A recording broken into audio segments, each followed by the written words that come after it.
The hospital corridors were unusually quiet that morning. Nurse Emily Carter walked briskly, her ponytail bouncing with each determined step. She had just finished her night shift in the ER and was heading to the staff lounge when she spotted him, an elderly man, slumped on a bench near the entrance, his tattered military jacket soaked from the rain outside. His face was lined with age and pain. No one paid him any attention. Emily paused. Something about the man struck her. His posture, his silence, the medals barely hanging from his jacket. She stepped closer. "Sir, are you all right?" she asked gently. He looked up, eyes glassy but proud. Didn't want to bother anyone. Just needed a moment to sit. Without hesitation, Emily helped him up and guided him inside. "Let's get you warm," she said. Inside, she made him tea, brought a blanket, and arranged a quiet corner in the waiting area for him to rest. He never asked for anything, but his quiet thank you carried weight. Later that morning, the hospital director, Mr. Crawley, noticed the veteran in the waiting room. His expression soured. "Why is that vagrant in our lobby?" he snapped. Emily stepped forward. "He's a veteran, sir. He wasn't feeling well." "This is a hospital, not a shelter," Crawley hissed, "and you're not paid to take in strays. We have procedures." Nurse Carter Emily stood firm. "He served this country. The least we can do is offer kindness." Crawley didn't flinch. "You're suspended." Effective immediately, gasps echoed from nearby nurses. Emily's face flushed with shock, but she said nothing. She handed over her badge, still looking toward the man she had helped. His eyes met hers, deeply grateful. By noon, news of the suspension had already begun to circulate. Some nurses were angry, others were afraid to speak. But far from the hospital, in a Pentagon office, a message was being delivered to a man with 4 stars on his uniform, and when he read it, he stood up. General Marcus Ellington wasn't a man who wasted time. Decorated with 4 stars and decades of service behind him, he had seen the best and worst of the country he'd defended. But when his aide handed him the forwarded message, a snapshot of a nurse being suspended for helping a veteran, it hit a nerve. The veteran in the photo, Sergeant Bill Hanley. Marcus recognized him immediately. They had served together in Desert Storm. Hanley had saved his life once, dragging him from a burning convoy under heavy fire. Seeing him now, frail, forgotten, and punished for being helped, ignited something deep inside. "Get my car," the general said, voice sharp and calm. Back at Rosewood Medical Center, the atmosphere had changed. Some nurses whispered in the hallways, while others kept their heads down, afraid of being next. Emily sat outside the hospital on a bench, still in her scrubs, her hands cold despite the warm afternoon sun. She had no regrets. But it still stung inside. Crawley was boasting to the board about restoring discipline. "We can't have emotional employees turning this place into a charity," he said smugly. That's when the automatic doors slid open, and in walked General Ellington. Heads turned instantly. His uniform was crisp, his medals gleaming. He didn't ask for directions. He didn't wait. He moved with the same command that had once cleared battlegrounds. Crawley stood, confused and flustered. "Can I help you, sir?" The general's tone was steady but cold. "You suspended a nurse for helping a U.S. veteran. That veteran is Sergeant Hanley. He saved my life."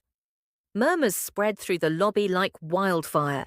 Nurses peeked from behind desks. Crawley blinked rapidly. "With all due respect, General, we have hospital policies. Ellington cut in. "What kind of policy punishes compassion?" Outside, Emily heard footsteps approaching. She looked up and froze. The general extended his hand. "Miss Carter," he said, "you're not in trouble. You're about to be honored." Emily stared at the man standing in front of her. General Marcus Ellington. His name carried weight, but his presence was heavier. She slowly stood up, unsure of what to say. "You helped Sergeant Hanley," he said. "That makes you more of a soldier than most who wear a uniform." Emily's voice trembled. "I didn't do anything special. He needed help." That's exactly what makes it special, the general replied. Come with me. As they walked back through the hospital doors, every head turned. Staff members fell silent. Even the doctors paused mid-step. Crawley was still in the lobby, trying to control the situation, but he looked smaller now, cornered by the presence of someone no policy could override. Mr. Crawley, the general said, his tone sharp. I'd like a word. Publicly, he turned toward the gathered staff. I don't come here today as a military man demanding favours. I come as someone who owes his life to Sergeant Hanley and now to Nurse Carter. He gestured toward Emily. She did what every decent American should do, offer help to someone in need, and for that she was punished. Suspended gasps and nods rippled through the crowd. This hospital failed today, he continued, but she did not. Crawley tried to interject. Sir, we have protocols. This isn't about patriotism. It's about structure. And the general raised a hand. Let me be clear. If your structure punishes empathy, then it's broken. And if you can't see that, perhaps you need time off. A few claps echoed through the room, then more. Nurses, techs, even a few patients watching from wheelchairs joined in. Crawley's face reddened, but he was outmatched. The general turned back to Emily. You should have been recognised, not reprimanded. That changes now. He pulled a small box from his jacket. Inside was a silver medallion, embossed with the Department of Defense insignia. This is the Civilian Patriot Honor, he said. Very few receive it. You just earned it. Emily's eyes welled up. She took the medal, stunned. For the first time all day, she felt seen. News spread like wildfire. By the next morning, the story had already hit national headlines. Nurse suspended for helping veteran general responds. In-person TV stations replayed the footage of General Ellington presenting the medal to Emily. Online, social media exploded with praise. Hashtags like Stand with Nurse Emily and Honour Our Veterans began trending inside Rosewood Medical Centre. The energy had shifted. Nurses who once stayed quiet now walked a little taller. Patients smiled at Emily in passing, some stopping to thank her. But Emily wasn't used to the attention. She didn't want cameras or crowds, just her patients, and the quiet satisfaction of doing what's right. In his office, Crawley sat fuming, watching the coverage. The board of directors had already called an emergency meeting. His attempt to enforce order had turned into a national embarrassment. Even donors were starting to back away. Meanwhile, in a small hospital room, Sergeant Hanley rested in a warm bed, showered, clean-shaven, and properly cared for. Emily visited him between rounds. When she walked in, he tried to sit up straighter. You didn't have to do all this, he said softly. She smiled. You didn't have to serve either, but you did.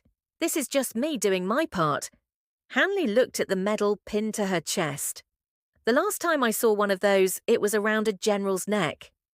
Emily chuckled. I guess I'm in good company. Outside, the general wasn't done yet. He met with hospital executives and made it clear this wasn't about one nurse or one vet. It was about changing a culture that had forgotten its heart. He pushed for the creation of a new program, the Carter Code, a policy that encouraged staff to use compassion first, not bureaucracy. A week later, Rosewood announced it publicly. Nurses clapped. Patients stood. Crawley? He quietly resigned, replaced by someone who understood that rules should never outweigh decency. Emily returned to her rounds. No fame, no spotlight, just a badge, a heartbeat, and her mission. But in homes across America, people were still talking, because sometimes it only takes one small act of kindness to shake the whole system.